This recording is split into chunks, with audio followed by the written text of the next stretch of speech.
Hey friends, if you wish to fix repairing disk errors on your Windows computer, then please watch this video.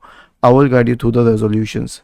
The first resolution is to remove all the external devices, all peripheral devices like your printer, scanner, your USB drive and everything.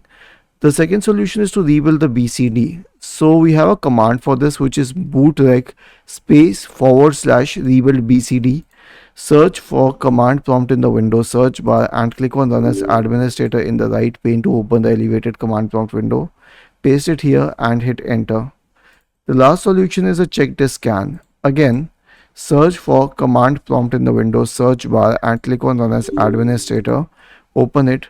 Type the command chkdsk /r/f and hit enter.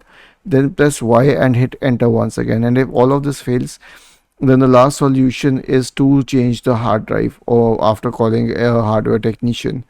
Was this helpful?